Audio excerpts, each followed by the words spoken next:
Deixa eu só ver aqui o que eu faço. Desativar vídeo. Ó, alguém iniciou. Pronto, dou sim consentimento. Eu não sei por que não tava.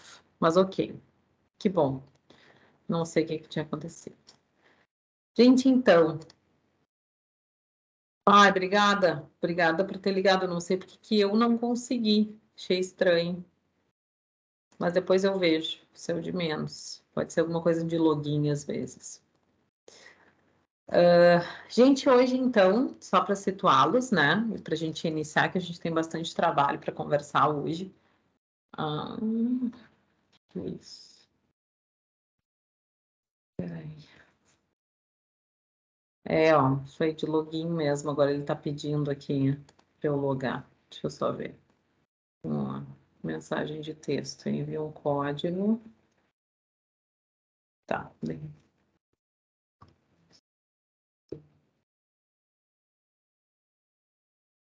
Alguma coisa de login.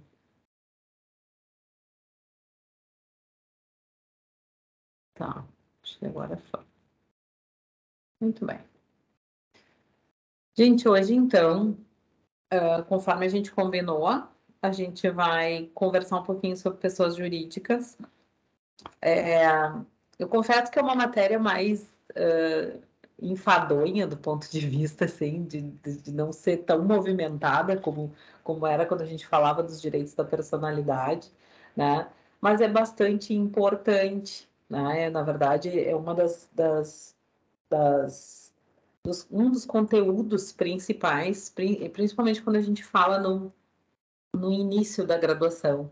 E eu me recordo de ter muita curiosidade. Claro, vocês daqui a pouco já têm mais experiência e também experiência da vida prática. Eu, na época, não tinha essa experiência, então era uma estudante que realmente estava iniciando no mundo jurídico e no mundo do trabalho, né? Talvez para vocês seja um pouco mais fácil, né? Um pouco mais simples ter essa compreensão. Mas eu me lembro que era um dos conteúdos que eu sentia como mais assustador, né? Porque a gente começava a pensar, poxa, a gente está falando de pessoas jurídicas, ou seja, de algo que não é palpável, né? Que não é em tese corpóreo, ou que a gente não consegue dimensionar em primeiro plano. E essa angústia que eu tinha, e a gente vai ver isso na aula de hoje, ela não era só minha, né? Eu não sabia disso, mas ela não era só minha. Ela foi de vários autores ao longo do tempo quando pensaram na ideia de tornar palpável, de tornar perceptível para o mundo jurídico a existência das pessoas jurídicas. Então, por isso, gente, e aqui só para situá-los, como a gente sempre faz, né? A nossa aula de hoje, então, eu pedi que vocês fizessem uma pesquisa. Aqueles que não conseguiram fazer, podem fazer no intervalo, enfim, para a gente poder usar esse material, trazendo algumas questões, né? Trazendo alguns instrumentos de estruturação dessas pessoas jurídicas. Então, isso vai servir ao longo da aula para a gente dar uma olhadinha, né? E para a gente começar a pensar juntos sobre algumas questões. O que a gente precisa para hoje, né? O que vai aparecer para nós, então? Eu deixei um pós-aula aqui, especialmente sobre a questão da desconsideração da personalidade jurídica, porque é nesse ponto que a gente vai tocar, e deixei um PPTzinho para vocês. Depois eu vou colacionar aqui também, gente, um resumo, assim como eu fiz um resumo lá do nosso material de direitos da personalidade, a gente tem um resumo aqui também para essa parte da disciplina, para que a gente possa dar uma olhadinha, para que a gente possa se organizar para a nossa prova da semana que vem, tá? O que eu quero registrar? Duas coisas. Primeiro, não se preocupem com a prova da semana que vem, tá? Não fiquem atormentados. Estudem, se organizem, sim, né? Mas não é para ser um estresse. Segunda questão, utilizem bastante aquele material que eu trouxe para vocês, tá? Utilizem aquele resumo que eu deixei em aula, aqueles que não lembram. Não me lembro exatamente qual a aula que está aqui, mas está lá, tá? Está disponível. Terceira questão, só para não esquecer, tem alguns trabalhos, alguns PPTs de apresentação de vocês que eu tentei colocar no Moodle, só que eles são super pesados. Então, os colegas, se puderem, aqueles que estão em aula aqui, disponibilizar no chat, eu agradeço, porque eu recebi, de fato recebi, só que, claro, vocês trabalharam com fotos, com imagens, enfim, e ficou super pesado, eu não consegui postar. Então, se quiserem compartilhar com os demais colegas, acho que é bem bacana, tá? Eu fui tentar e ele tem um limitador, né, para aquilo que a gente pode postar ali dentro, tá bem? Tudo certo? Então tá, gente, eu vou iniciar então essa primeira parte, ela é bem expositiva, para a gente falar um pouquinho sobre pessoa jurídica e o que eu quero hoje, tá? Eu acho que isso é bem importante. Vocês fiquem muito à vontade para me interromper, para daqui a pouco pensar alguma coisa, né, sobre isso. Por quê? Porque essa, como eu disse, né, para mim era uma disciplina muito. Tem alguém aí? Era uma disciplina muito nova, né? Muito fora da minha realidade prática, só que hoje isso tá muito dentro da realidade prática, está muito dentro do dia a dia de vocês. Então é bem importante que a gente tenha esse feedback, né? É importante que a gente consiga ter essa noção e ter essa discussão em sala de aula com todos vocês, tá bem? Vamos lá, então, mocinhos e mocinhas da minha vida. Gente, lembra que a gente começa a conversar sobre direitos da personalidade, começamos a conversar sobre capacidade e personalidade dentro da estrutura do Código Civil? Nós vimos lá os primeiros artigos do nosso código, e a primeira questão que a gente traz é justamente, vocês vão olhar naquele resuminho que eu passei para vocês, tem até uma questão muito semelhante a isso que eu vou dizer para vocês agora, mas a primeira questão que aparece para nós, o primeiro grande conceito que aparece para nós é justamente a questão de pessoa, né?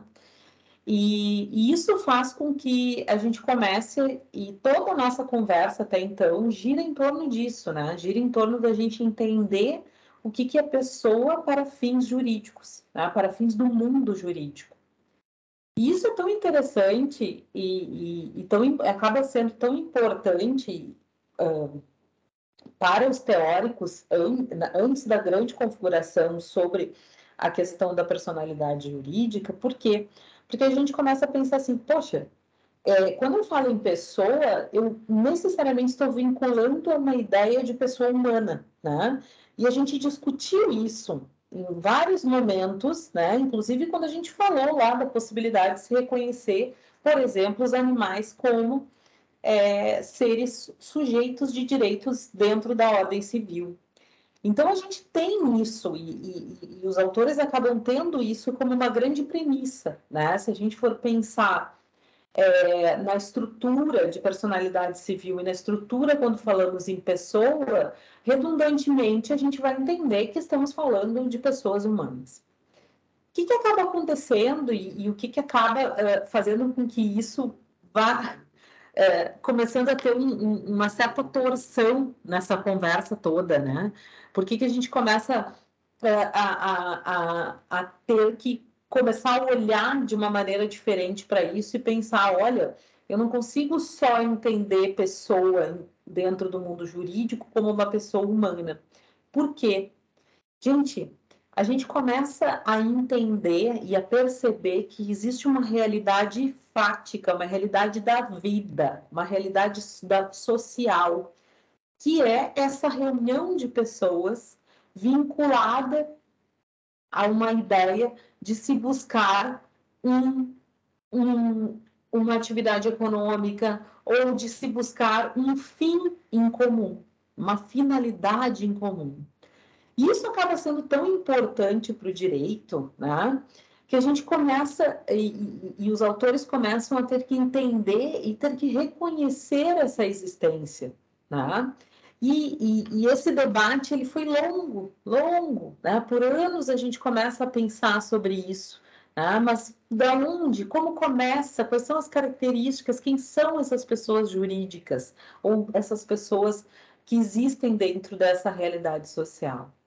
E aí a gente começa a se dar conta e começa a entender algumas características dessa estrutura das pessoas jurídicas.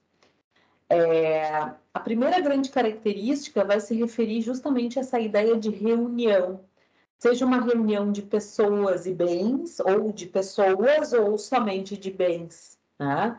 Mas a gente começa a entender que existe um sentido diferente simplesmente em se entender cada indivíduo por si só, ou se entender essa reunião de pessoas que tenham aí, então, uma ideia, ou um fim, uma finalidade comum a se realizar, que tenham a ideia de um incentivo à soma das suas economias, ou seja, a concentrar valores, concentrar as suas economias dentro de um determinado projeto, de uma determinada ideia, né? A divisão de responsabilidades, né? A organização dessa atividade. E o quinto grande elemento, a questão dos fins lícitos. Então, esse hoje, né, é o grande cenário que a gente vai ter para a estrutura das pessoas jurídicas. Porque a gente começa a olhar para uma realidade fática e a gente vai dizer, a gente vai conversar um pouquinho sobre isso, e a gente começa a se dar conta, opa, peraí, mas eu tenho que definir o que são pessoas jurídicas, eu tenho que definir qual é o regime jurídico que vai ser implementado em relação a isso. E mais, e mais. Lembram que quando nós falamos em pessoas naturais, nós dissemos lá que as pessoas naturais ou as pessoas físicas, elas vão ter o início da sua personalidade civil, ou seja, o início da sua personalidade jurídica, para serem sujeitos de direitos e deveres na ordem civil, eles vão ter esse início no nascimento com vida. E aqui, gente, como é que a gente faz para reconhecer, para entender essa realidade empírica, essa realidade da vida que a gente tem em relação às pessoas jurídicas, em relação a essa existência, essa reunião de pessoas dentro dessas características que a gente trouxe? A gente começa a olhar para isso e começa a entender que a gente sim precisa de um marco legal para isso. A gente precisa entender e ter uma compreensão específica de como a gente vai fazer isso. E aí, gente, deixa eu só ver se eu trago. Vamos falar disso. E aí a gente começa, e logo, logo a gente vai ver isso, e se vocês quiserem já abrir no computador de vocês o Código Civil e colocarem no artigo 45, tá? No meu está aqui também no 45. Se vocês colocarem no Código Civil, no artigo 45, vocês já vão ter um spoilerzinho daquilo que a gente vai falar. Por quê? Porque o artigo 45, ele vai dizer o seguinte, olha, começa a existência legal das pessoas jurídicas com a inscrição do ato constitutivo no respectivo registro. Essa primeira parte é o mais importante, por quê? Porque, diferentemente das pessoas físicas ou das pessoas naturais, como a gente estava dizendo, que, via de regra, a gente vai ter o início da personalidade civil com o nascimento com vida, aqui, essa existência legal, o reconhecimento dessa existência legal, ele precisou de uma normatização, sim, e mais, ele precisa ter um marco legal. E esse marco legal é justamente a inscrição do ato constitutivo respectivo. Vejam, gente, olha que interessante isso, e olha o quanto isso faz sentido, né?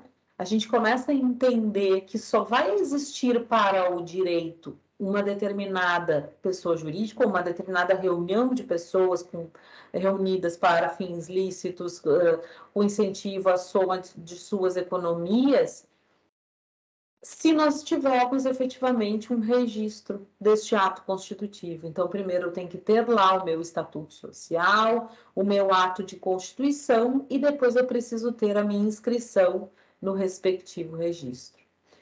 Vejam que esse artigo, então, ele vai organizar isso. E, prof, a gente vai olhar isso, vamos, calma, né? Mas isso é para a gente começar a pensar e começar a startar aqui, então, nesse artigo 45. O que acontece, gente? Por que os autores começam a discutir, na verdade, essa questão do próprio termo e da adoção do termo pessoa jurídica?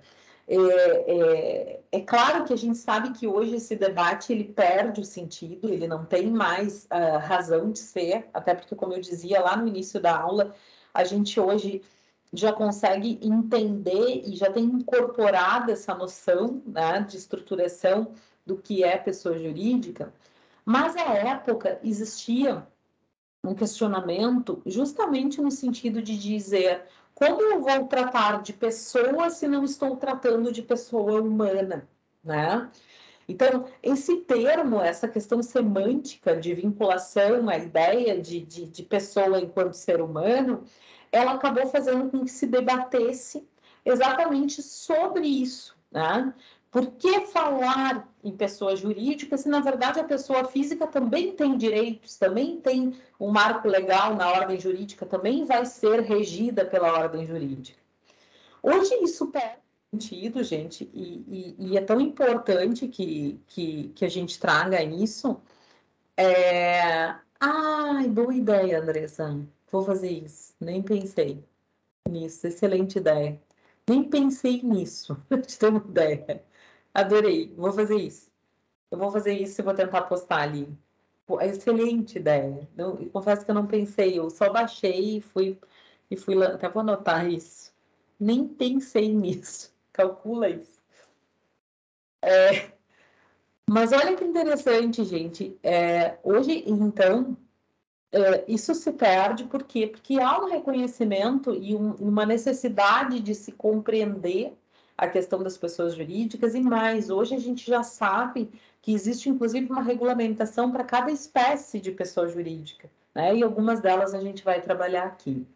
A grande origem histórica disso, né? Quem é que discutiu isso? Quem é que já trouxe essa denominação? Então, isso vem desde o direito romano, gente. Isso desde sempre, né? Há uma necessidade de se entender como vai se reconhecer efetivamente esse conjunto de pessoas ou esse conjunto de bens, né? A gente começa a se dar conta que isso é mais do que uma questão do direito, é uma questão social.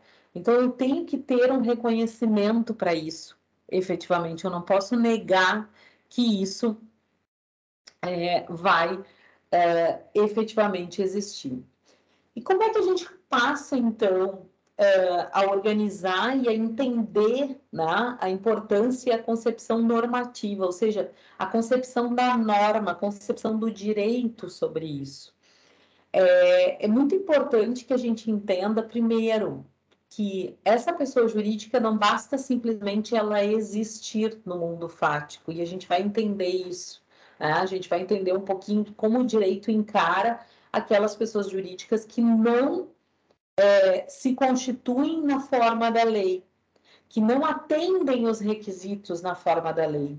Isso é muito importante, gente, e talvez como eu disse no início, talvez eu esteja chovendo no molhado, mas eu confesso que eu tinha muita dificuldade de entender por que a gente entende, por que a gente falava, por exemplo, em sociedades irregulares ou em sociedades de fato, né? Que é o que a gente chama hoje de informalidade, ou seja, pessoas que estão reunidas com um objetivo social comum, que podem buscar ou não o lucro, mas por vezes buscam o lucro, e que deixam de se constituir na forma da lei para evitar, por exemplo, e aí vocês vão me ajudar, né, que incida a tributação da forma correta, né, ou mesmo que tenham que recolher o tributo XYZ, ou que tenham que regulamentar, enfim, alguma questão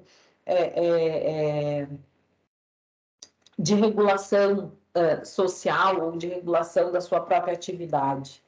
Então, essa é a grande questão, né? A concepção normativa, ela vai ter esses 4 grandes requisitos. Primeiro, minha gente, ato constitutivo na forma da lei. Ou seja, cada uma dessas espécies que a gente vai conversar um pouquinho vai ter uma forma de ser constituída.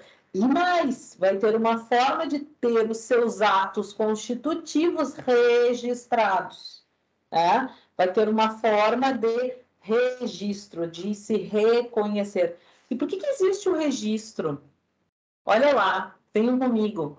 Lembra que quando nós falamos lá do nome, por exemplo, civil, da identificação do indivíduo, né, da comprovação do seu nascimento com vida, nada mais é do que isto para as pessoas jurídicas. Ou seja, eu preciso também ter algo que me diga quem é, como se forma, como se organiza, quais são os regramentos que estão relacionados àquela determinada pessoa jurídica.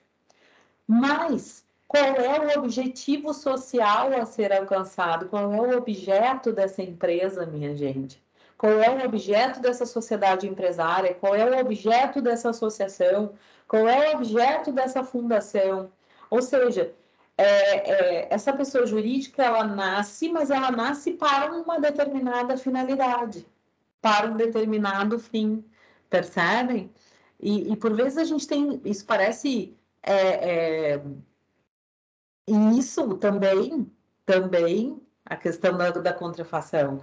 Mas, assim, por vezes a gente imagina que, uma vez constituída, a pessoa jurídica pode fazer o que quiser, né? E não é assim. Existe uma vinculação a esses atos constitutivos. Mas quem é esse conjunto de pessoas? Quem são essas pessoas? Né? Quem são esses bens que vão constituir? Qual é o capital dessa empresa? Né? Qual é a estruturação dessa pessoa jurídica?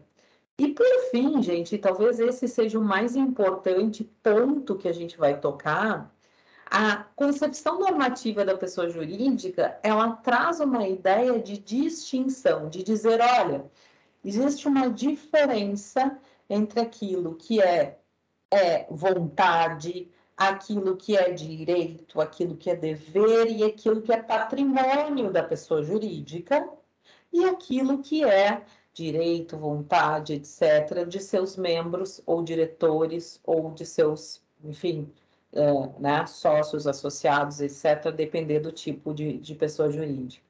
Isso quer dizer personalidades jurídicas distintas. Né? Às vezes a gente ouve, mas esse carro é da empresa, esse carro não é meu, esse carro é da empresa, o outro não sei o quê, tá. Tudo isso a gente vai entender um pouquinho, né? A gente vai, pelo menos, de maneira bem preliminar, até porque vocês vão tocar em algumas questões, seja em relação às sociedades empresárias lá em direito empresarial, ou já tocaram nessa matéria, com certeza, aqueles que já fizeram, ou ainda vocês vão tocar nessas questões um pouco em tributário, um pouco, enfim, durante o universo da vida de vocês. Mas isso é muito importante, gente, para a gente começar a entender que existe uma forma da gente organizar essa estruturação, né? Tem uma inscrição na loja de roupas. Isso, exatamente, Vitória, exatamente. Você tem um objetivo social, você tem um objeto para o qual aquela empresa foi criada, para aquela empresa foi constituída, aquela sociedade empresária, né? Então, vejam, isso é muito importante, gente. Isso é parte do ato constitutivo e não é à toa. E a gente vai olhar isso, tá? A gente vai olhar isso em seguida. Até a gente pode olhar antes. Deixa eu ver. Quem é que tem? Quem é que tem um. Quem é que pesquisou aí algum estatuto interessante para nos mostrar? Que queira nos mostrar por aqui. Vamos usar alguém aí de cobaia. Eu pesquisei de uma associação, prof. Pode ser. Ótimo. Deixa eu lembrar aqui, foi do Estatuto da Associação dos Servidores do Ministério da Agricultura do Rio Grande do Sul, a Semargs. Quer dividir com a gente? Tá, eu vou compartilhar aqui. Tá.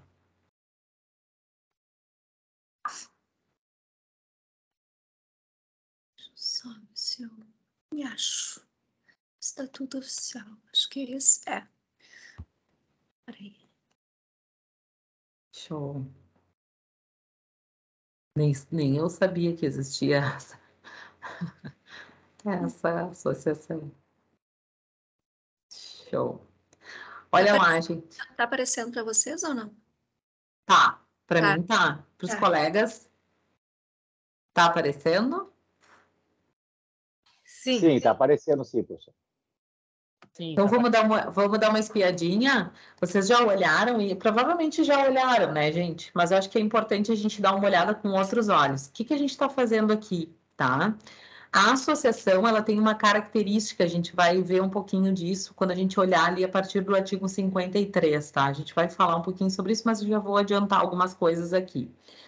A associação, ela é uma espécie de pessoa jurídica, ela é uma espécie de pessoa jurídica de direito privado. Ela é criada justamente pela mesma ideia, união de pessoas com um determinado fim. Só que a grande questão a grande questão das associações é que elas são criadas com fins não econômicos, não lucrativos, elas não visam lucro. Ai, prof, mas elas podem exercer uma atividade que possa ter um ganho de determinado recurso, ela pode exercer uma atividade até mesmo econômica? Pode, só que ela, o objetivo, a finalidade dela não pode ser uma finalidade lucrativa, de superávit, né? Ou seja, de distribuir esses lucros para os sócios, né? Para os associados, no caso da associação. Então, essa é a grande diferença que a gente vai ter aqui. E essa associação, esse tipo de pessoa jurídica, então, de direito privado, ela vai ser, primeiro, composta por esses associados, né? E segundo, ela vai ser organizada por um estatuto, que é isso que a Karine está dividindo com a gente aqui. E esse estatuto, gente, ele é organizado da mesma forma prevista em lei. A lei vai organizar pelo artigo 54 e vai dizer, olha, a gente precisa dizer, né, qual é a denominação desta associação, quais são os seus fins, onde ela está sediada, né? Quais são os requisitos de admissão, de demissão, de exclusão dos sócios. E por que isso? Vamos dar uma olhada aqui juntos, ó. Por que isso, né? Por que isso? Olha lá, ó. A gente inicia, então. Só sobe um pouquinho. Aqui, pode deixar onde está. Associação Brasileira fundada em 11 de junho, registrada onde? No Cadastro Nacional de Pessoas Jurídicas, é uma associação beneficente, filantrópica, apolítica e sem fins lucrativos, organizada de acordo com os preceitos constitucionais, com o Código Civil do Estatuto. O tempo de duração indeterminado e tem a sua sede na Avenida tal. Por que isso, né, gente? Porque ele precisa dizer qual o local onde existe essa associação. A associação, por exemplo, não pode ser criada sem ter uma sede, sem ter um local, né? Onde ela pode ser encontrada, onde vai se registrar, depois a gente vai ver esse conceitinho chamado domicílio, né? Então, se ela for demandada, por exemplo, judicialmente ou extrajudicialmente, onde eu localizo essa pessoa jurídica? Ah, não, na terra do nunca. Não, né? Eu tenho que saber exatamente onde ela está organizada. Aí olha o artigo 3º, o que nos diz ali? A finalidade, para que ela serve, né? Para que ela serve, ó? Colaborar no desenvolvimento educacional, apoio aos sócios, né? Organizar e promover meios de concessão de benefícios, promover, etc. O que vai acontecer, gente? Essa associação não vai ter dinheiro nenhum, então, porque ela não, né, não tem fins econômicos, etc. Não vai? Vai, né? Vai ter. Por quê? Porque ela precisa se manter, né? E mais, ela precisa executar essas ações que ela se propôs, então, como finalidade em relação aos sócios, né? Então, tudo isso tem que vir dentro dessa estrutura. Que mais que até a Karine passou ali, ó, a questão dos direitos dos sócios, passou um pouquinho antes, só volta ali um pouquinho, ó. dos direitos dos sócios, ó, dos associados. Aí, ó. Pode voltar um pouquinho. Aí eu com o dedo aqui achando que eu tô mexendo. Olha lá. Aí, ó. Pode ir, que daí aos poucos eu digo para ele subir, pode ser? Ó, lá tá bom aí. No artigo 4º, né, o que que ela vai fazer? Ela vai dizer quem são os seus associados, ou seja, quem são as pessoas que podem ingressar nesse quadro, né? Não é qualquer um. Ela está delimitando quem são essas pessoas que vão estar ali. Pode subir um pouquinho. Depois, o que que ela faz, ó? Pode subir para nós, por gentileza. Ela vai dizer quem são esses associados, a classificação, se ela pode dizer ou não, não há problema, tá? Pode subir mais um pouquinho. E aí ela vai trazer a questão dos direitos e deveres. Ou seja, ela vai organizar como essa associação vai funcionar. Ou seja, por que que isso é importante, gente? Quantas vezes a gente já não ouviu falar, né? Ou ouviu falar, ou já leu em notícias, né? Questão de desvio de valores em relação à associação, né? Ou não cumprimento das obrigações estatutárias, ou mesmo a possibilidade de exclusão de um associado em razão do descumprimento de alguma regra. A regra está aí, nesse estatuto, né? Pode subir. Depois ali os deveres, né? Depois a questão da contribuição, ou seja, como é que essa associação vai se sustentar, né? E isso é importante, porque, por exemplo, vou dar o exemplo da minha associação, né? Alguns colegas vão ter aí também uma ideia sobre isso. Via de regra, isso tem que ficar fixado dentro da norma estatutária. Ai, tem que ser um valor nominal? Não necessariamente. Mas a contribuição tem que ser, a forma como essa contribuição vai ser fixada, isso tem que vir dentro do estatuto oficial. Então, por exemplo, se eu quiser alterar a mensalidade ou a forma de contribuição desses associados, eu preciso alterar o quê? Alterar o próprio estatuto.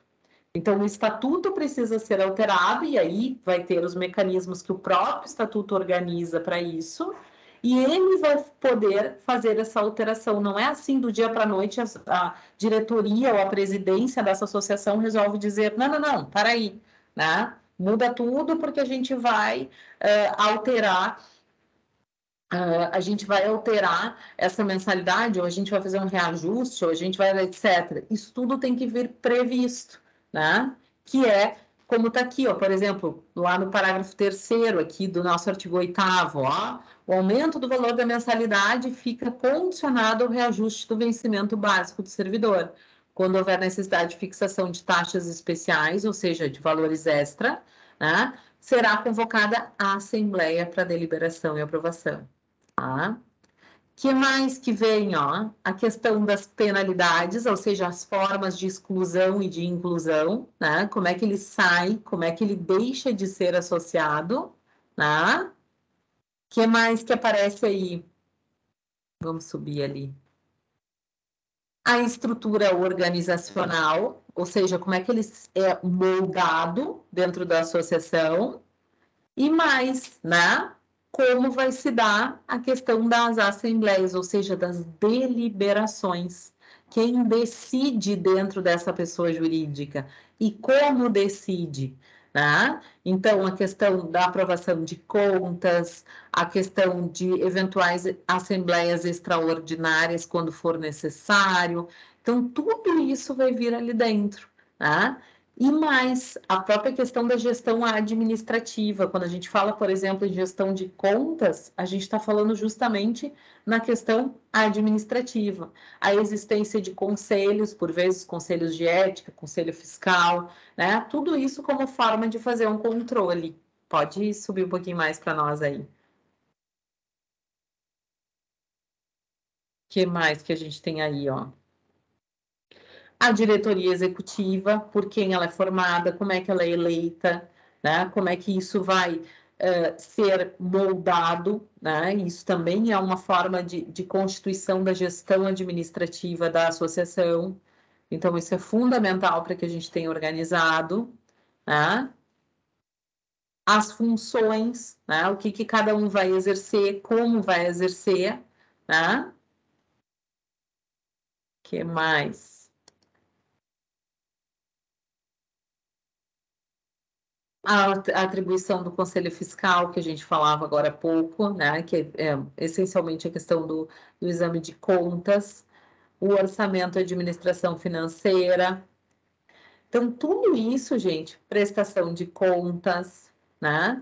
Tudo isso faz lei, como se fizesse lei para aquela determinada associação, para aquela determinada pessoa jurídica, né? Como é que ela vai se manter, como é que ela vai se organizar, né? Quais são as receitas que podem ser ingressadas dentro do orçamento da associação, tá? Então, vejam, isso é fundamental, né? Isso é fundamental porque eu estou dizendo, eu estou denotando como eu vou organizar essa associação, né? E a lei, ela diz e ela trabalha com algumas questões importantes, como, por exemplo, ela vai determinar algumas questões de maneira taxativa, especialmente em relação às funções das assembleias, mas isso não quer dizer que o estatuto não possa fazer, tornar isso mais claro, né? Ele não vai inovar na lei, mas ele pode tornar isto mais claro. Pode baixar até o fim lá, para nós. Aí, ó, questão de contratação de funcionários, que também é bastante comum, a questão das eleições, que a gente comentava, né? E, por fim, disposições gerais aí, que é mais para denotar algumas coisas importantes. Vai ser assinado, então, pelo seu presidente, né? Normalmente pela diretoria que está posta à época, né? E isso vai ser registrado, né? Registrado no Cadastro Nacional de Pessoas Jurídicas. Então, olha que bacana e olha que interessante para a gente começar a pensar, né? Que a gente olhou aqui para o nosso, vou voltar para a nossa telinha aqui, peraí. Vou voltar para a nossa telinha. Aqui, a gente olhou lá, né? A gente começa a entender como essa estrutura social, esse ato constitutivo tido na forma da lei, ou seja, alcançando, por exemplo, a figura típica da associação e os limites que ele pode ser feito, mas como isso faz com que a gente tenha, essencialmente, o objetivo social a ser alcançado, quem são esse conjunto de pessoas, ou seja, quem pode ser associado, qual a sua qualificação, né? E, efetivamente, a gente consiga distinguir, né, a personalidade jurídica dos membros e dos diretores e da associação. Nessa associação, por exemplo, quem assina ali é o presidente, o diretor-presidente, né, digamos, mas não é ele, não é necessariamente nesse primeiro momento, né, a gente vai discutir sobre isso, mas não é ele necessariamente que vai responder com o seu patrimônio, ele não vai responder pessoalmente, ele vai responder através da estrutura ali da própria associação. Então, olha que interessante para a gente começar a pensar, né? Para a gente começar a ligar o start e começar a entender um pouquinho como é que se estrutura isso, tá? O que vai aparecer para a gente? Vocês também já devem ter visto isso. Se eu estou chovendo no molhado, me perdoem, mas é importante para a gente conversar e para a gente tentar entender algumas coisas dentro desse universo, tá? Nessa mesma linha, gente, o Código Civil ele faz de maneira taxativa e por isso a importância desses artigos não só para essa disciplina, não só para o dia de hoje, não só para o mundo de vocês aqui, né? Mas na verdade para a vida jurídica de vocês. Por quê? Porque nesse capítulo, então, nesse artigo 40, que inicia o título 2, que é o título das pessoas jurídicas dentro do Código Civil, é justamente onde a gente vai enxergar a distinção tida pelo Código entre o que são pessoas de direito público, pessoas jurídicas, desculpa, de direito público, e o que são pessoas jurídicas de direito privado. Deixa eu fazer um parênteses nisso, tá? Deixa eu fazer um parênteses, como eu disse, me perdoem se estou chovendo no molhado, mas preciso dizer, tá? Preciso que vocês olhem para isso e entendam. O que se faz aqui, né, gente? E o que se faz aqui que é bastante importante, que é bastante importante para que a gente possa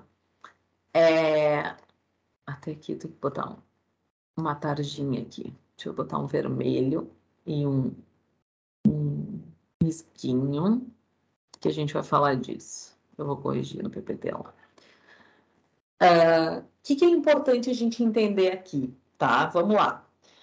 Eu disse para vocês que o direito, ele olha para a realidade fática, onde eu tenho não só pessoas individuais, ou seja, pessoas físicas, mas eu tenho, por vezes, pessoas ou bens que se reúnem com um objetivo comum para fins lícitos, né? E com um incentivo à soma de economias. Então, assim, eu olho para essa realidade e eu tenho que entender e descrever como ela vai ser trazida para o mundo jurídico, como ela vai ser organizada pelo mundo do direito, tá? Não é isso? E aí eu reconheço a possibilidade da existência das pessoas jurídicas. Chegamos até aqui. Só que aí a lei acaba tendo dois grandes mundos, né? O mundo das pessoas jurídicas que vão ser regidas por um caráter de direito público, ou seja, que vão ter uma vinculação com a ideia de Estado, com a ideia de estrutura estatal muito mais direta, né? E as pessoas jurídicas que vão ser caracterizadas por um regime jurídico de direito privado. Por que isso é tão importante, gente? Porque isso aqui é um divisor de águas, gente. E isso vocês vão ver em 266 outras disciplinas. 266 é brincadeira. Mas 266 outras disciplinas que eles vão dizer assim, lá no artigo 41 a gente vai ter quem são as pessoas jurídicas de direito público. E aí vocês vão dizer, tá, mas por que fala que é de direito público? Por que fala que é de direito privado? Né? Por que traz isso? Por quê? Porque a forma de reger essas pessoas, a forma que o direito estabelece os limites e possibilidades dentro do mundo jurídico para essas pessoas é diferente, né? É diferente, é absolutamente diferente, aliás. Quando a gente fala na estrutura de direito público, a gente fala num universo regido pela lei, ou seja, a lei vai determinar aquilo que é possível para essas determinadas pessoas jurídicas. Quando a gente fala no universo de direito privado, a gente fala numa ideia de autonomia, de liberdade, né? Então a gente começa a entender que há uma distinção grande entre isso, tá? E por que é importante a gente entender isso e a gente começar a olhar e entender esse artiguinho? Porque isso, eu mexo que isso em prova de concurso, há 200 anos atrás era muito comum, não sei se é agora mais, porque não estou muito ligada nisso, mas há 200 anos atrás eles adoravam perguntar se partidos políticos eram pessoas jurídicas de direito público ou pessoas jurídicas de direito privado. Por quê, gente? Por quê, né? Por que eu dei o exemplo dos partidos políticos? Porque a gente ouve política, Estado, não, é de direito público, né? Então, é essa noção que a gente tem que começar a ter, né? E, viu, a Karine já pegou umas provas assim, né? Mas é essa noção que a gente tem que começar a ter, por quê? Porque aqui a gente não está falando do que parece ou do que se faz, né? Do objetivo social, como, por exemplo, o objetivo social dos partidos políticos nada mais é do que manter a representatividade e a democracia, né? Daí a gente começa a pensar, bom, mas de direito público? Não, por quê? Porque a Constituição, a forma de se reger isso, ela é muito mais, em que pese existe uma legislação específica para isso, mas ela é muito mais vinculada a uma ideia de direito privado, de regime jurídico de direito privado, tá bem? Quem são essas pessoas, né? Deixa eu só ver se eu falo disso mais para frente, senão já vou falar disso agora. Tá, vou falar disso agora. Vamos falar um pouquinho disso. Quem são essas pessoas e por que elas são importantes, tá? para dentro desse universo. Vamos lá. Quando a gente fala também isso, Andresa, porque tem a questão de entrar, né, do ingresso de dinheiro público, que é a mesma confusão que a gente faz, por exemplo, com as entidades paraestatais, né? Então, as OCIPs, as OS, por vezes a gente entende que são entidades ao lado do Estado e por receberem recurso público, elas vão ter a mesma dimensão, né, que se teria outras entidades da administração pública. Mas muito, muito bom.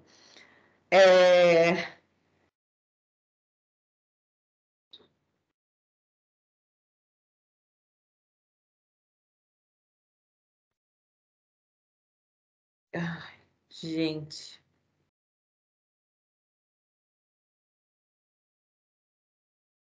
Tá. Gente, vocês me dão um minuto. Como eu disse, eu estou aqui, mas estou em QAP aqui com as duas figuras. Me dão um minuto, eu só vou olhar ali a situação e já venho, tá? Me dão um minutinho, não saiam daí. Respirem, leiam o artigo enquanto eu faço isso. Me deem um minutinho só.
Deu, gente.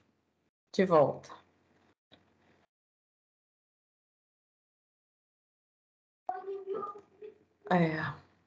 Tá.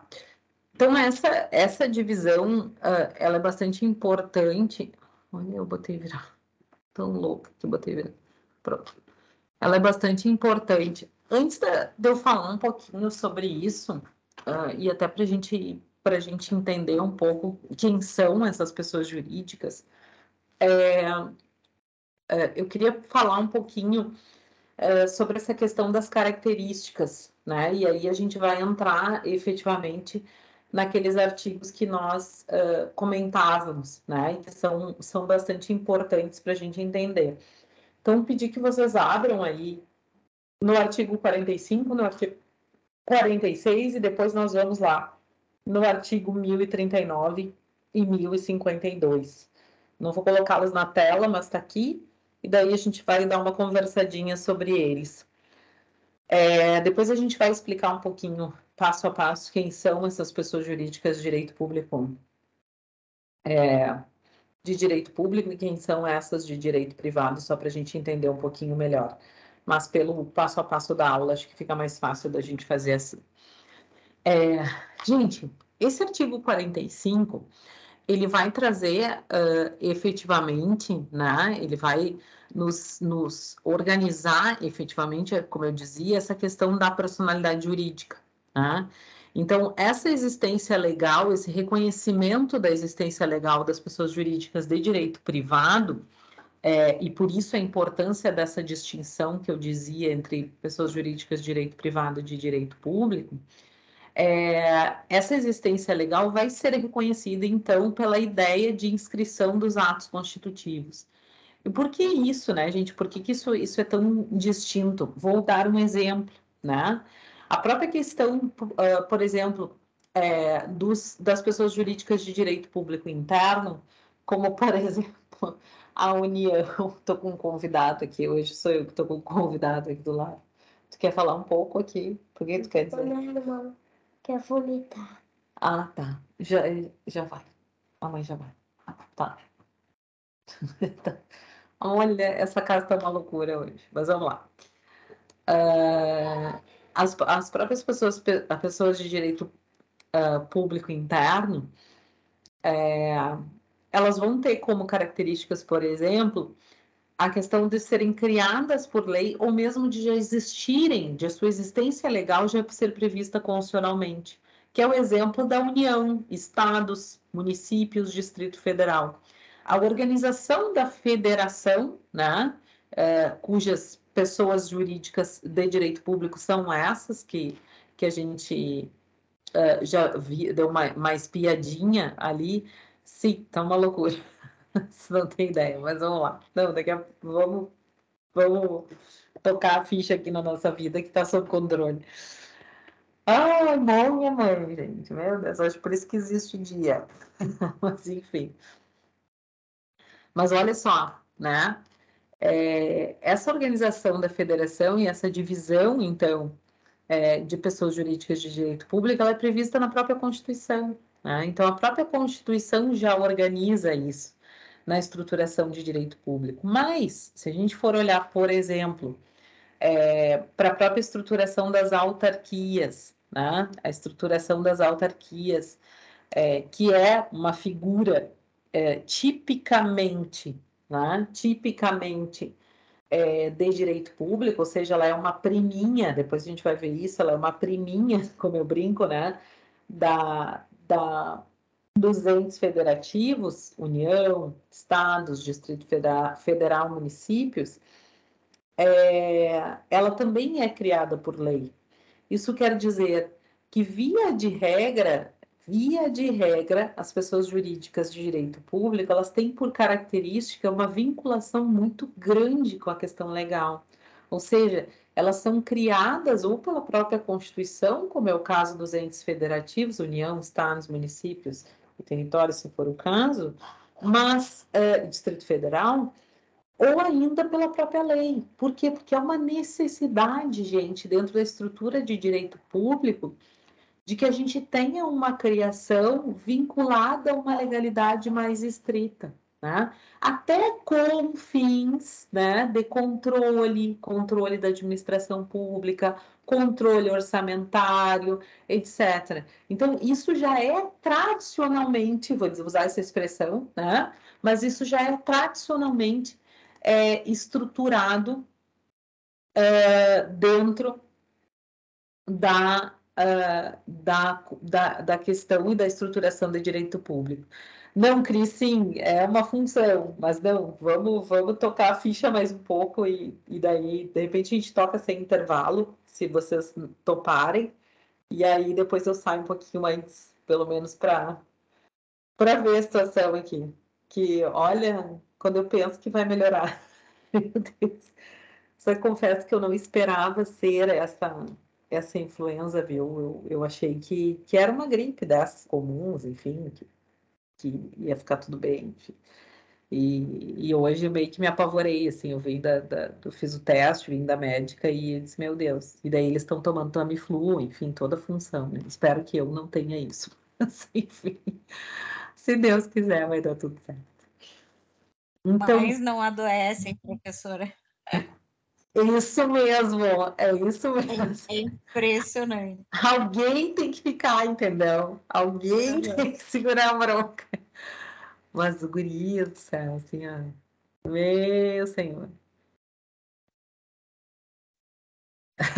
Vai ser, Bruno, vai ser. Eu já dei essa dica, hein? Já dei essa dica. Vai ser sim. Vai ser sim. Mas vamos lá, vem comigo. Então, essa caracterização de direito público, ela tem uma vinculação muito forte, muito próxima à lei no sentido lato, né? Que pode ser Constituição ou a própria legislação.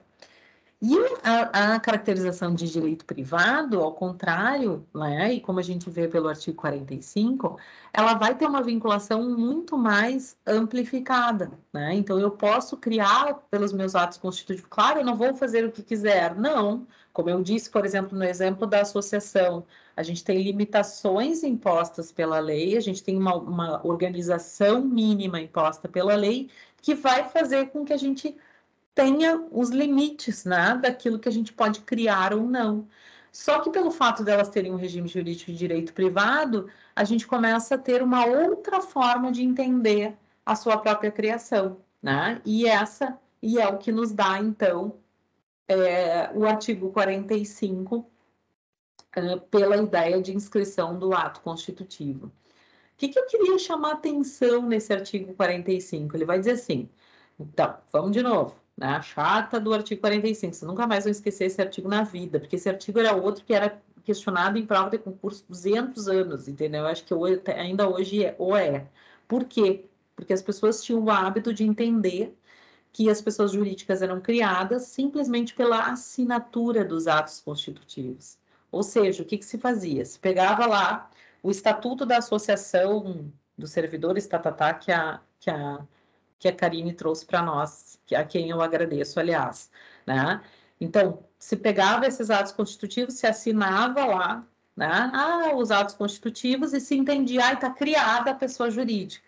Isso era muito comum, gente, no passado, né?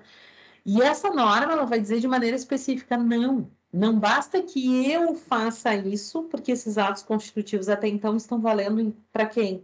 Para nós, né? Se é que, mas para quem está envolvido naquilo. Eu preciso inscrever o ato constitutivo no respectivo registro para quê? Para que eu, com isso, dê publicidade ao meu ato, né? Eu torno ele público, né? Público, não que eu vá virar uma pessoa jurídica de direito público, não é isso. Mas eu torno o meu ato público, eu submeto ele ao regime jurídico imposto pela lei e imposto pelo Estado. Então, vejam, isso é muito importante, né? E por isso que a existência legal, o marco dela não está lá não me lembro que data que estava lá no estatuto que a gente olhou, mas lá embaixo ia estar lá, Porto Alegre, tá. Não, está na data do carimbo, ó, registrado. Quando foi registrado aí, efetivamente isso acontece. E mais, né? A norma vai dizer, quando necessário, ela deve ser precedida, quando necessário, de autorização ou aprovação do poder público. que isso quer dizer? Se a lei determina que deve haver uma aprovação ou uma autorização XYZ do poder público, eu preciso sim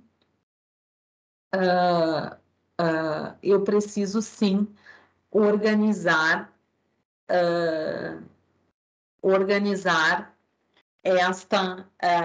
esta autorização ou aprovação, e mais, eu preciso averbá-la, passando a integrar o próprio ato constitutivo. Então, isso é fundamental, gente, não esqueçam disso, né? Não basta que eu faça os atos constitutivos, eu preciso efetivamente proceder ao registro, e a gente vai entender o que acontece com quem não faz isso, né? Com as pessoas jurídicas que não fazem isso efetivamente. Esse registro, então, pelo artigo 46, e daí estou contando com vocês que vocês estejam com ele aberto aí, esse artigo, ele vai trazer a ideia e a estruturação da personalidade jurídica própria dessa pessoa jurídica, né? E é o artigo que vai organizar, que vai dizer, né? Quais são as questões que devem aparecer, como apareceram lá nos nossos assentos, né, no nosso ato constitutivo daquela associação, mas o que deve aparecer ali, né? E esse artigo é extremamente importante, gente. Por quê? Porque ele vai trazer assim, né? Ela deve trazer a denominação, os fins, a sede, o tempo de duração e o fundo social, quando houver. A questão da denominação da pessoa jurídica ela é fundamental, gente. Por quê? Porque o nome da pessoa jurídica é como se a gente registrasse, né? Se a gente organizasse efetivamente qual o nome a qual ela vai ser reconhecida. É como se a gente batizasse, né? Como a gente registrasse uma pessoa física. Então, a gente registra uma pessoa física e dá um nome. A gente falou disso, né? Quando falamos dos atos do registro civil. Da mesma forma que, onde a gente vai ter efetivamente a nossa denominação, né? Para que a gente consiga entender um pouquinho sobre isso. Olha, eu nem sabia que tinha deixado de ser organização social.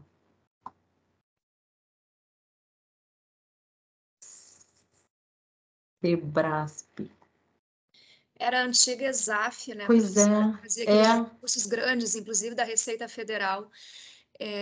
Diz ali que eles tinham um contrato de gestão e a motivação foi que não tinha mais motivo de existir aquele contrato de gestão. Por isso que o presidente publicou, né, esse decreto, encerrando então e deixando de ser organização social.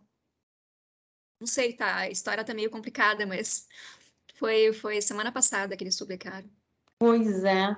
Não, em tese ele pode, né? Porque ato realmente ele tem como. Mas eu não sabia que era ESAF, né? ESAF, era isso, né? Isso, era a antiga ESAF, depois que Eu houve cheguei a fazer uma situação de concurso. fraude, deu uma situação grande de fraude, ela trocou o nome. Num E concurso aí, fiscal, não era? Para gente fiscal, a gente exatamente. aqui Aí do mudou o nome. estado até. Isso mesmo. Isso mesmo, agora eu lembrei disso. Agora eu lembrei disso. Que loucura! Meu Deus do céu.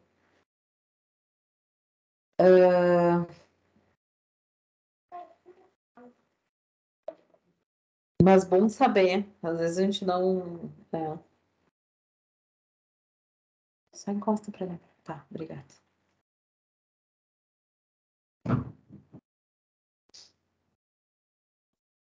Vamos lá.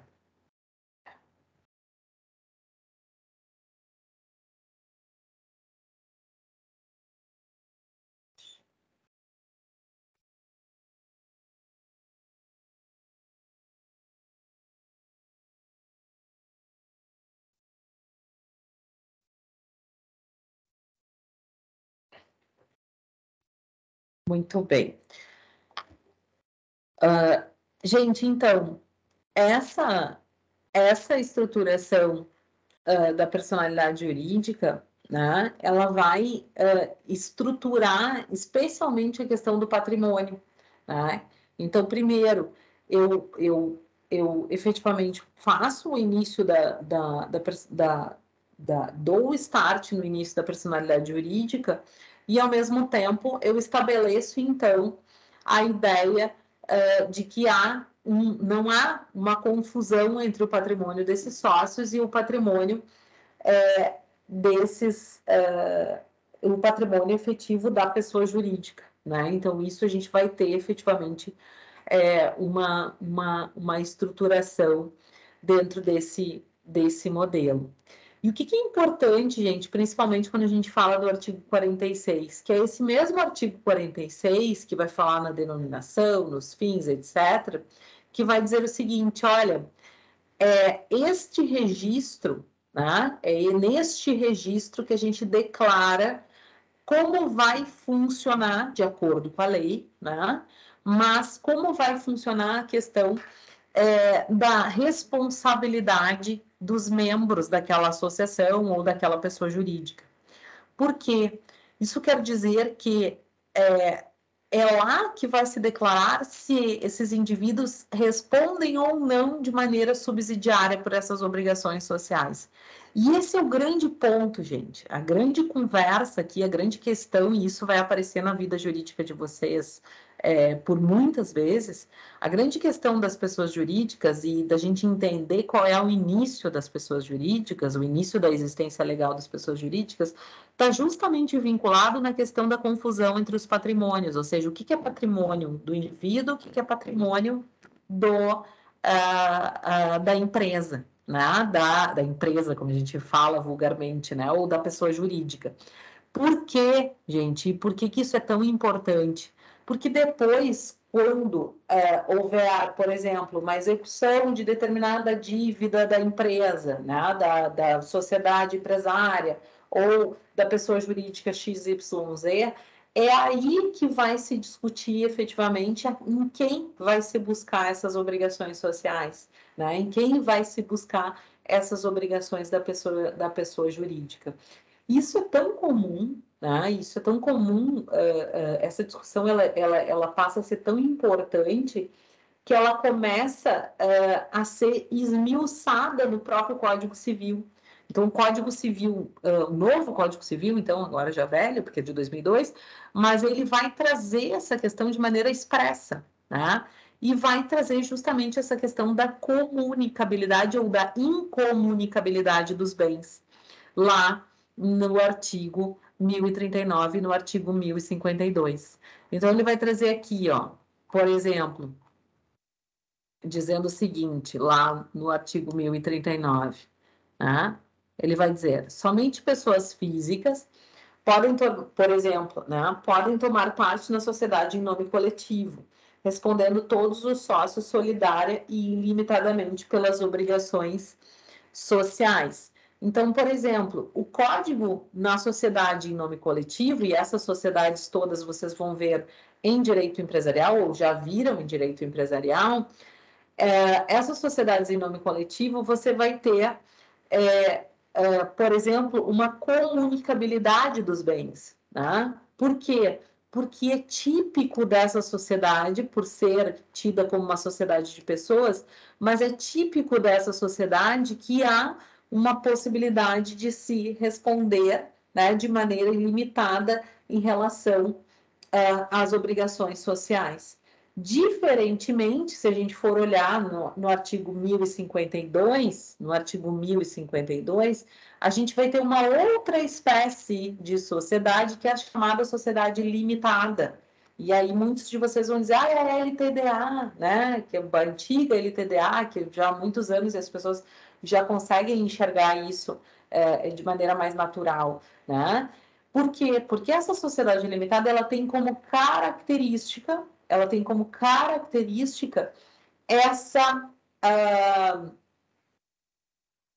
divisão efetiva, né, entre aquilo que é responsabilidade da empresa, né, aquilo que é responsabilidade meu Deus, com mania da empresa hoje, mas da sociedade empresária e aquilo que é responsabilidade dos seus sócios.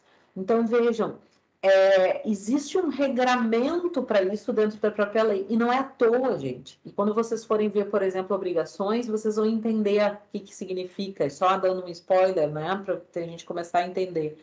O que significa responsabilidade solidária, ou seja, eu respondo pelo todo, mesmo que eu tenha ingressado com X capital, né? Então, eu ingressei com R$3, o Hamilton com mais 3, a Karine com mais 3. Né?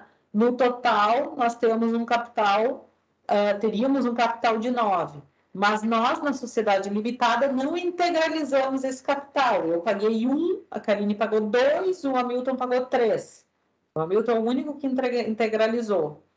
Se esse capital não está integralizado, e todos nós, uma vez havendo uma obrigação social, ou seja, havendo uma dívida, todos nós, Karine, eu e Hamilton, somos responsáveis solidários, por isso solidariedade, a gente fica tudo juntinho, fundado, né?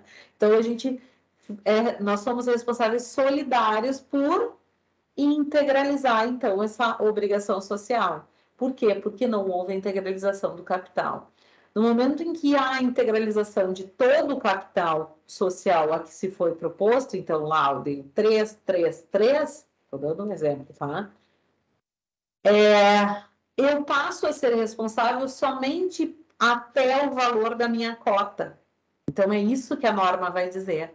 E por que essa preocupação da lei, é isso que eu quero que vocês entendam, em dizer em que situações eu vou ter a possibilidade de comunicabilidade, ou seja, em que situações eu comunico o patrimônio do sócio ou do indivíduo com o patrimônio da pessoa jurídica, e em que situações eu não comunico. Tá? Isso se torna tão importante porque as discussões, gente, especialmente no que tange a patrimônio e obrigações sociais, que via de regra, as questões que a gente vai ter em relação às pessoas jurídicas, elas acabam girando em torno disso, né? Girando em torno dessa estruturação. E por isso, para cada uma delas, isso é pensado, isso é previsto via... ficou devendo, viu? Responsável solidário, nós vamos cobrar. Nós vamos cobrar. Não integra... Viu, eu ainda disse que tu tinhas integralizado a tua cota social. Então para verem a importância disso, né? Da gente organizar essa estrutura dentro das sociedades. Então, vejam, primeiro, por que a gente fala na existência legal e no registro? Não esqueçam disso, não adianta fazer o ato constitutivo e não dar publicidade. Eu tenho que registrar, tornar ele público, fazer com que as pessoas tenham acesso e possam saber que efetivamente existe aquela pessoa jurídica. Por que isso, né, gente? Por que isso é importante?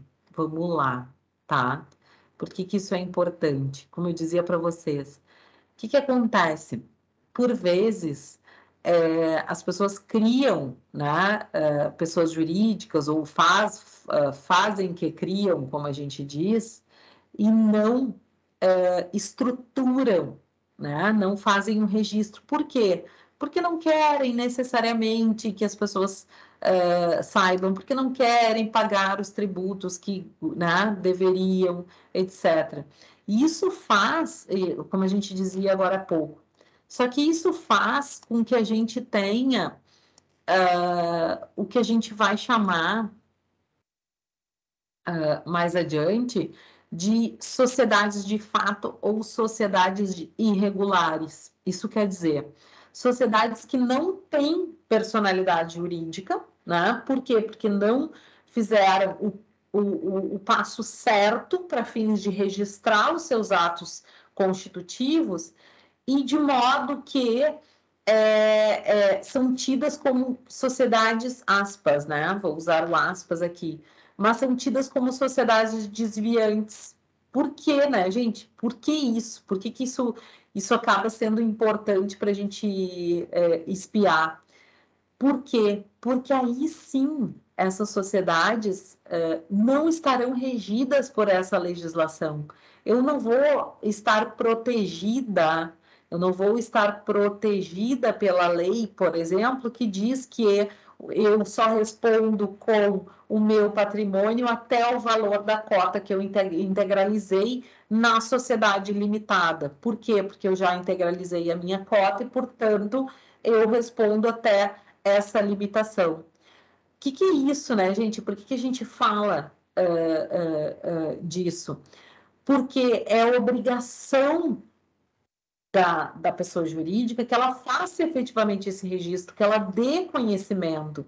E no momento que ela não faz isso, a gente está falando de uma sociedade regular ou tida como sociedade de fato. De fato, por quê? Porque ela existe no mundo real, ela contrai obrigações, ela faz contas, ela faz dívidas, ela negocia, ela contrata, só que de fato, de direito, ela não existe, ela existe somente de fato.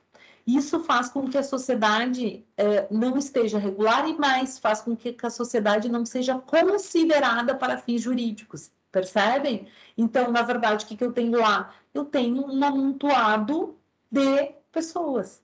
Eu tenho um amontoado de pessoas que vão se caracterizar, né? Que vão estruturar a minha realidade jurídica, tá? Então, percebam, isso é tão importante, e eu confesso para vocês que na época que eu trabalhei por bastante tempo na estrutura da execução fiscal, o Hamilton talvez tenha bastante experiência também nisso, como isso aparecia, né, gente? E a gente vai falar um pouquinho logo adiante na questão da desconsideração da personalidade jurídica. Quando a gente trata da personalidade das sociedades de fato, ou mesmo das sociedades irregulares, a gente sequer precisa cogitar dessa despersonalização, porque elas de plano já são despersonalizadas, né? Elas não se configuram como uma sociedade que esteja de acordo com a legislação. E isso é tão importante, gente, que isso acaba sendo objeto, eu estou adiantando uma coisa, mas é só para vocês entenderem, isso acaba sendo objeto da própria lei, né? Então, a lei no novo Código Civil, ela entende que é preciso se regulamentar isso. E aí eu vou pedir que vocês vão até lá, até eu vou ir junto aqui. Boa, William, é isso aí. Eu vou pedir que vocês vão até lá, mas eu vou junto, tá? Mas só para vocês olharem aqui. A lei, então, se ocupa, né, de descrever quem é esta sociedade não personificada, para verem a importância, por isso que eu fiz esse parênteses, para verem a importância da questão do início da personalidade jurídica e da efetiva constituição e inscrição dos atos constitutivos para que haja efetivamente essa separação entre pessoa jurídica e sócios ou membros dessa sociedade. E aí, o que ela diz ali no artigo 986? Ela diz o seguinte: enquanto não inscritos os atos constitutivos, reger-se-á a sociedade, exceto por ações em organização, pelo disposto nesse capítulo, subsidiariamente e no que com ele forem compatíveis com as normas da sociedade simples. O que ele está dizendo? Ele está dizendo o seguinte: olha, enquanto a sociedade não se regulamentar, ela não tiver atendido o artigo 45 e, portanto, feito seus atos constitutivos e mais registrado seus atos constitutivos, ela vai se reger pelas normas do que a gente chama de sociedade em comum. E essa sociedade em comum, que nada mais é do que a nossa sociedade de fato, ela prevê isso aqui, ó, que nem o William disse, todo mundo é solidário, ó. Só que é pior aqui, porque além da gente ser solidário, na limitada a gente é solidário, mas a gente está limitado ao quê? Ao valor do capital integralizado. Ou seja, se eu coloquei R$1.000 lá quando eu fiz a minha limitada, eu vou até os R$1.000 que estão ali, tá? Aqui não. Aqui, se a pessoa jurídica contrai dívida e faz isso sem estar constituída, sem estar personificada, ela responde solidária e ilimitadamente. Como é que é? Brinca, né? O buraco é mais fundo, né? Então, efetivamente, a gente ingressa num outro mundo. Por que isso, gente? O que é isso? Vamos lá. É, aspas, uma penalização, né? É como se eu dissesse assim, não, para aí. Eu preciso que... Eu não posso fazer com que a informalidade dentro da ideia, seja de atividade econômica, ou seja de estruturação de uma nova pessoa, e se perpetue. Porque se eu estou dizendo, e por isso que eu fiz esse gancho, vamos lá, que a gente vai para um pouquinho de teoria agora, porque se eu estou dizendo que para que eu crie uma pessoa jurídica, eu preciso de uma determinada organização, eu preciso de uma determinada estruturação, eu estou dizendo também que essa estruturação deve seguir aquilo que é padrão na lei, lá no artigo 45. E se eu não o faço, consequentemente, eu tenho consequências. É como se ela não fosse criada, né? É como se ela não fosse, não tivesse o amparo jurídico que deveria ter. E olha que interessante, gente. Para chegar nessa construção e para chegar nessa conversa toda, os caras passaram por uma série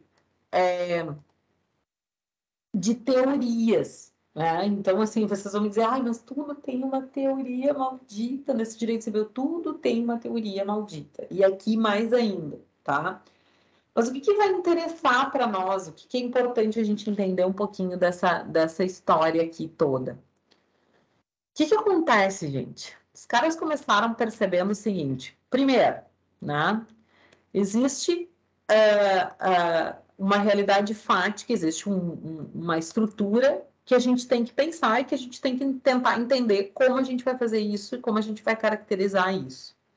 Só que os primeiros pensadores que a gente teve, especialmente o próprio Savigny e o próprio Yering, eles vão trabalhar com uma ideia muito vinculada à ideia de negação, tá? Eles são tidos, alguns autores vão chamá-los de negacionistas.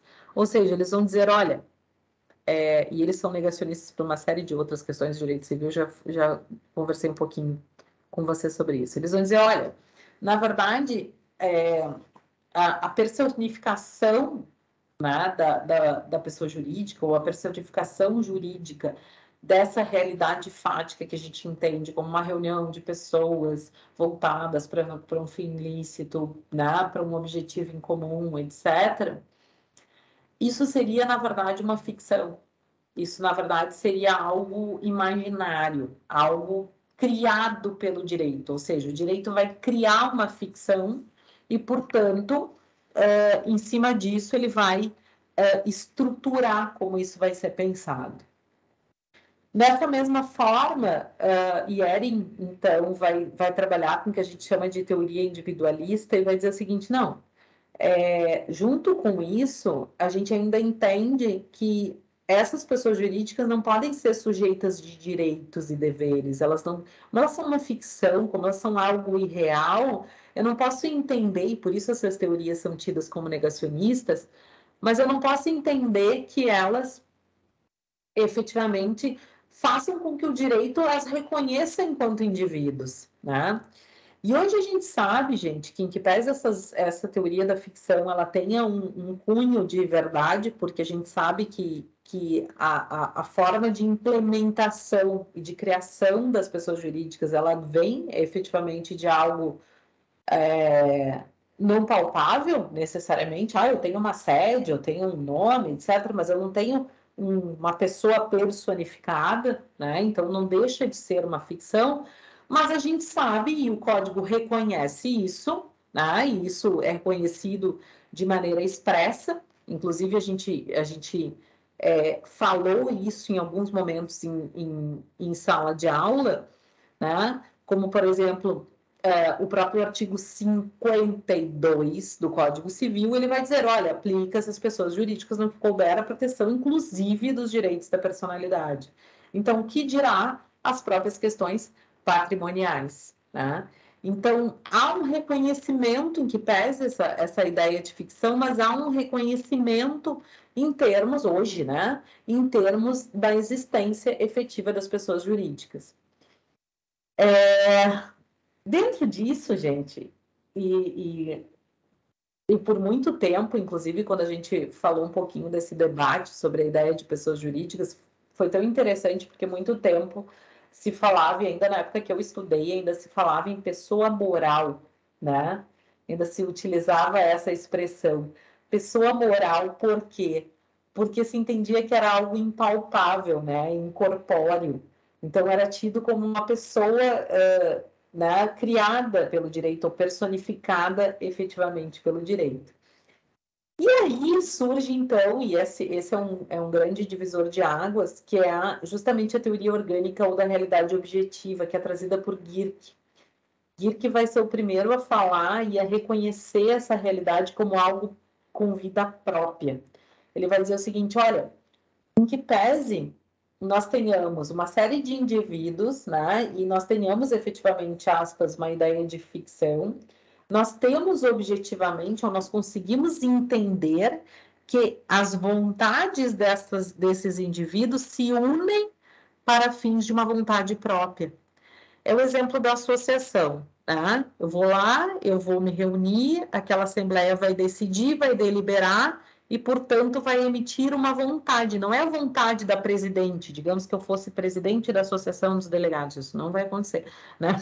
Tô brincando, mas não muito, né? Mas não é a vontade da Viviane, é a vontade manifestada em assembleia, ou manifestada por né, de acordo com as obrigações estatutárias. Então, o Gierke vai ser o grande divisor de águas em relação a isso, né? Porque ele é o primeiro que vai dizer, olha, objetivamente, a gente tem uma manifestação de vontade. A gente consegue perceber isso e essa ideia como uma vontade própria. Só que a gente vai ter dois outros autores que vão nos dizer o seguinte. Um deles é Bevilacqua. Bevilacqua é um civilista bastante importante na história jurídica, e ele vai dizer o seguinte, olha, para além disso, nós temos que reconhecer que há uma necessidade de se ter uma realidade técnica. Eu tenho, sim, como diz Gierke, uma realidade, uma vontade tida como real, como própria e manifestada em relação a essa pessoa jurídica. Mas, ao mesmo tempo, eu tenho que entender que há uma necessidade, e isso é bastante importante, mas que há uma necessidade do direito intervir, do direito organizar isso. E, gente, já fica aqui a dica, né? As duas grandes teorias que a gente vai ter hoje para a estruturação do nosso código é justamente o início lá da teoria da ficção, que realmente diz que o direito deve criar algo, mas especialmente a teoria da realidade técnica. Por quê? Porque ele vai dizer o seguinte, o direito ele tem que regular como vão ser essas relações desta pessoa, desta realidade tida como pessoa jurídica. É o direito que vai dizer o que pode e o que não pode. E por isso, realidade técnica. E dentro disso, gente, a gente vai ter dois outros autores mais recentes, autores que vão trabalhar com uma ideia já de institucionalização, né? Dizendo que essas pessoas jurídicas, para além, e isso vai ser bastante importante, especialmente na estrutura do direito administrativo, mas que vão dizer o seguinte, olha, para além das questões vinculadas à própria realidade, aquilo que é posto, né? A gente vai ter toda uma questão social envolvida. Ou seja, as práticas, aquilo que vai ser feito, aquilo que vai ser personificado naquela determinada pessoa jurídica, tem um elemento para além do reconhecimento puro e simples da norma. Tem um elemento vinculado à questão da relação social, né? Então, isso acaba sendo importante para dentro dessa ideia da teoria da institucionalização. E, por fim, a teoria objetiva materialista, que, em tese, se perde um pouco em razão da não obrigatoriedade, né, da questão efetiva, né, de patrimônio econômico, mas que vai trabalhar com a ideia materialista de se dizer, então, que há uma teoria objetiva, há uma necessidade, né, e uma indispensabilidade da existência de patrimônio. O que é importante aqui? O que vocês têm que lembrar, né? O que vocês têm que deixar registrado nisso tudo? Teoria da realidade objetiva, tá? Desculpa, teoria da realidade técnica, tá? Então, essa é a grande teoria que vai organizar isso, que vai dizer efetivamente como a pessoa jurídica vai se dar dentro dessa estruturação. Gente,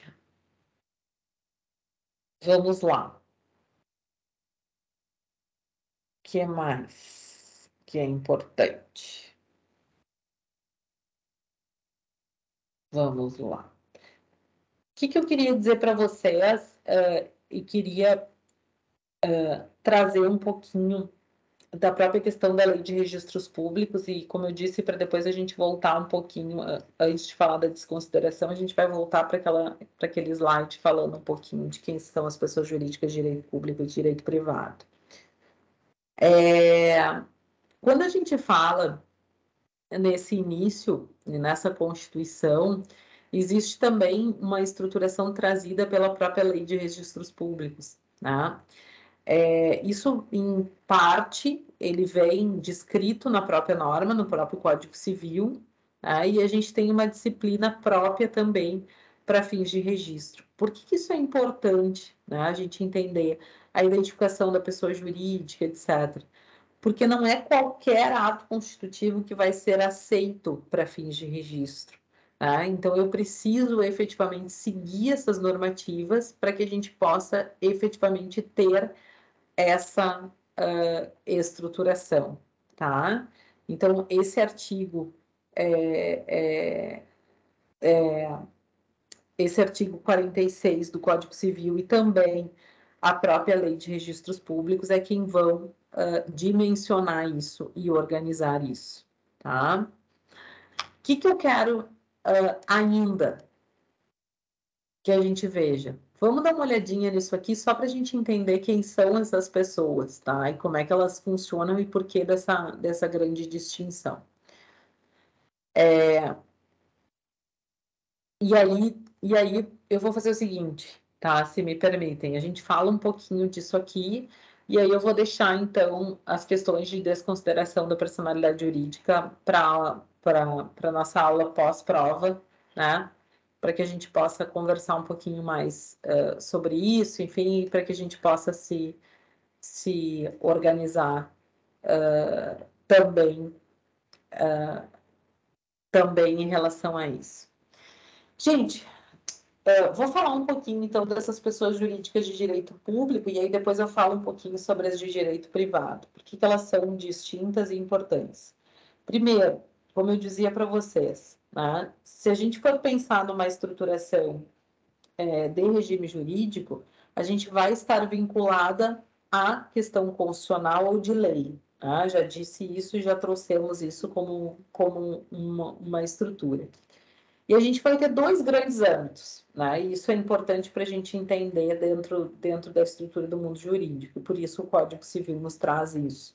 Primeiro, o âmbito da pessoa jurídica de direito internacional, ou seja, organismos de direito externo, né? Que vão estar vinculadas a uma ideia e uma compreensão do Brasil enquanto país soberano, né? Então, este é o sentido, e quando a gente trabalha isso, por exemplo, em direito constitucional, vocês vão entender que existem funções, por exemplo, do chefe do Poder Executivo, que são funções vinculadas à sua ideia de Estado aqui, país, né? Enquanto Estado soberano, né? Dentro daquela ideia de soberania, território, população e governo, né? Vocês veem lá em ciência política, mas que são aqueles organismos, que são aquela ideia de vinculação do Estado enquanto pessoa jurídica de direito externo, né? Ou seja, que vai atuar dentro dessa esfera internacional. E essas pessoas jurídicas de direito interno, isso é bastante importante, por isso que eu dizia, né, a ideia do próprio princípio federalista, ou ainda do próprio princípio republicano, que vai trabalhar com a ideia de união, estados, territórios, municípios ou ainda Distrito Federal. Isso é muito importante, gente, por quê? Porque dentro dessa estruturação, e é por isso que o Código Civil traz isso de maneira expressa, mas a criação desses entes federativos, isso já vem previsto, isso já existe. Né? Então, eu não preciso de um ato constitutivo necessário para configurar essa pessoa jurídica. E quem mais que eu tenho ali? Né? Quem mais que eu tenho nessa minha listinha para que a gente comece a compreender? Depois deles, nós vamos ter o que nós chamamos de autarquias. As tidas autarquias, como eu dizia para vocês, são as chamadas entidades da administração pública. Existe um fenômeno, gente, isso vocês vão aprender com mais vagar e com mais detalhamento em Direito Administrativo 1, mas existe um fenômeno chamado de descentralização. O que acontece? Via de regra, né? Via de regra, você vai ter uma estrutura de Estado que vai operar com os seus entes estatais. Então, você vai ter uma série de competências, uma série de atribuições que vão ser dadas pela própria Constituição. Então, a própria Constituição, ela vai estruturar e vai dizer o que cada ente federativo vai fazer, o que né, compete à União fazer isso, compete aos municípios, compete, tanto as competências legislativas quanto as competências administrativas, do fazer, do executar, as chamadas políticas públicas, que a gente fala comumente. Dentro dessa perspectiva, gente, se começa a estrutura de Estado começa a se dar conta que ela não é suficiente, que ela não consegue fazer isso de maneira solitária, né? E aí começam a se dar conta que há uma necessidade de entregar, né, de repassar essas obrigações, essas atribuições para outras pessoas jurídicas dentro da estrutura de Estado, que é justamente o que a gente chama de fenômeno da descentralização, que daí no nosso item D. Então, o que ele faz? Né? Ele tem órgãos, ele tem entes que, na verdade, já são pessoas jurídicas constitucionalmente criadas, União, Estados, municípios, Distrito Federal, e ele começa a se dar conta que existem atividades que podem ser ou que devem ser realizadas por outras pessoas jurídicas criadas para isso. E, principalmente, né, por esse Decreto-Lei 267, é onde a gente vai começar a entender o que a gente chama de fenômeno da descentralização dos serviços públicos. Alguns de vocês já devem ter ouvido falar disso, ou já devem ter visto algumas questões assim. O que acontece, gente? Ele passa a transferir para outras pessoas jurídicas, é como se ele fizesse assim, ó, entrega para outras pessoas jurídicas para que elas sejam e tenham como seu objeto social específico aquele determinado objetivo e, portanto, para que elas possam auxiliar o Estado dessa forma. O que se faz com isso, minha gente? E qual é o exemplo que a gente tem bastante comum, né, dentro da estrutura? Um exemplo mais simples para a gente entender. A própria estruturação, por exemplo, do Detran. Né? O Detran nada mais é do que uma autarquia estatal. Então, o Detran ele é criado, ele, na verdade, toda a função relacionada ao trânsito, etc., ela era vinculada ao quê? Ao Estado do Rio Grande do Sul. Estou dando um exemplo daqui. Tá? O Estado do Rio Grande do Sul, o que é? Um ente federativo, uma pessoa jurídica de direito público. O que ele faz? Ele pega um pedacinho dessa atribuição dele, que é a questão de trânsito, por exemplo, e ele entrega a uma outra pessoa jurídica criada especificamente para isso, uma autarquia. Então, a função dessa autarquia é justamente entender a questão de trânsito e exercer as funções de Estado como se ele fosse, E isso é feito, esse processo é feito via lei. E por isso que a estruturação do Código Civil vai dizer: esta é uma pessoa jurídica de direito público.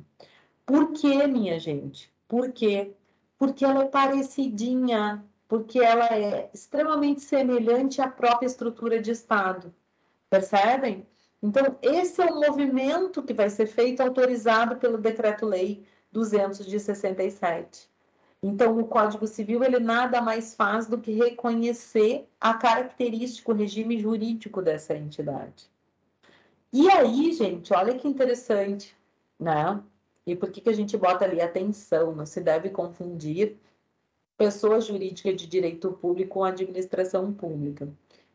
Porque, por exemplo, a gente vai ter outras figuras, outras pessoas jurídicas que também serão responsáveis, por exemplo, por receber, por receber a função de exercer uma atividade de prestação de serviço público, por exemplo, mas que não terão, ou ainda de exercer atividade econômica, mas que não terão a caracterização como de direito público, que é o exemplo, né, da sociedade de economia mista ou ainda das empresas públicas. Então, vejam, não é porque são parte da administração pública que elas necessariamente têm um regime de direito público. São coisas distintas. E quem é que vai nos dizer isso? A própria estruturação do Código Civil, por incrível que pareça, né? Então, a gente volta para o Código Civil para tentar entender como isso vai ser pensado. Vejam que, por exemplo, as sociedades de economia mista nada mais são do que sociedades empresárias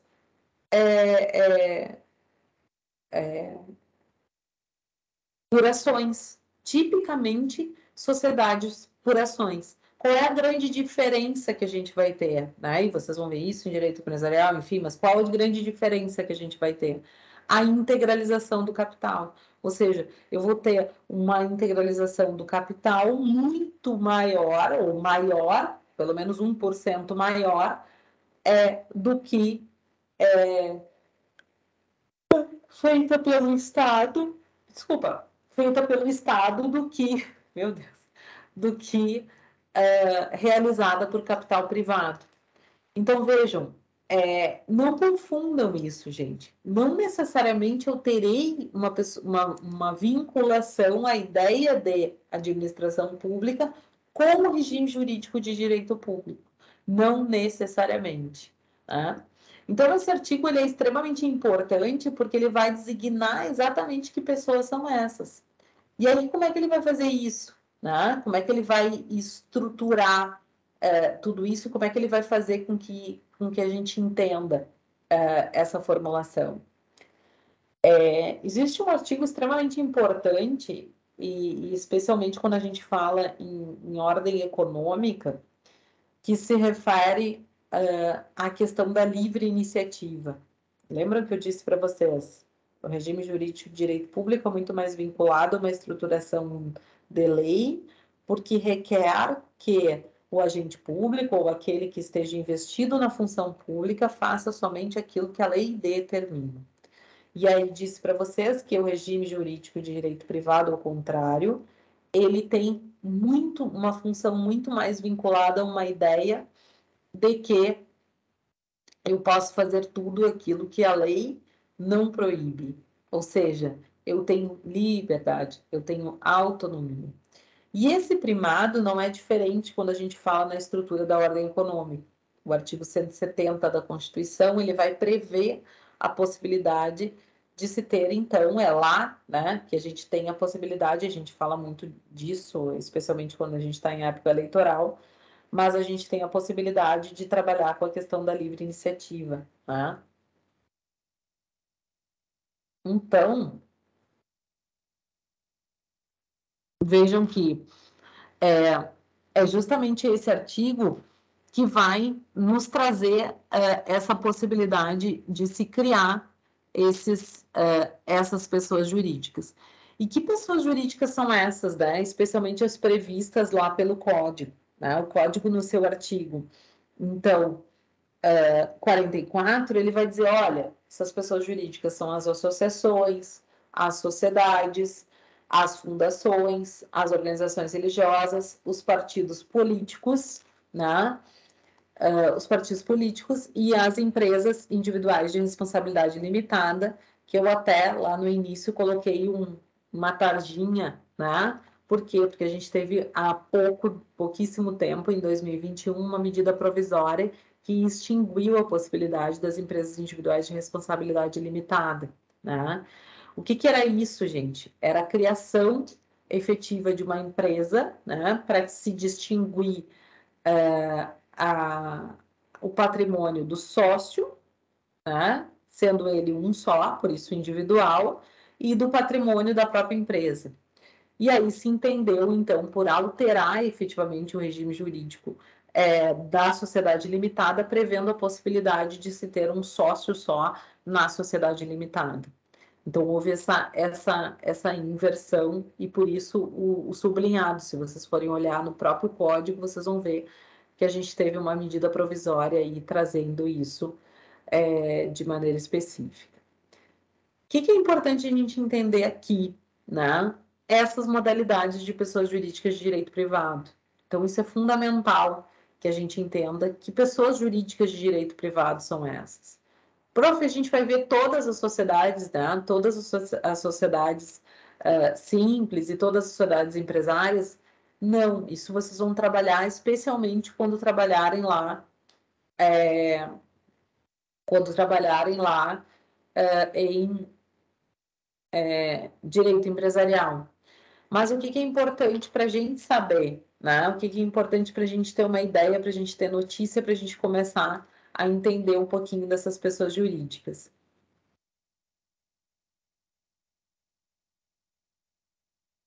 Sim, Everton, MEI, tá? A questão da Eireli, sim, tá? Ela estava incluída, não está mais, tá? Justamente por isso, pela questão da alteração. A questão das MEIs, isso, na verdade, é um regime jurídico, um regime tributário, né? Uma forma de constituição, mas, na verdade, elas seguem a mesma formatação, né? Em que pese elas têm uma legislação própria. A questão da Eireli, ela justamente foi criada para tentar resolver isso, né? Porque o que acontecia? Quando tu tinha um sócio só, o que tu podia ser? Tu podia ser um empresário individual, ponto. Né? E aí correr todos os riscos. Não conseguia ter efetivamente uma separação de capital. E aí aqui sim, a partir dessa medida provisória, se pode ter através da própria limitada. Exatamente. Então, tu muda a forma de se pensar essa estrutura. Tu muda a forma de se pensar essa estrutura. Isso aí. Tá?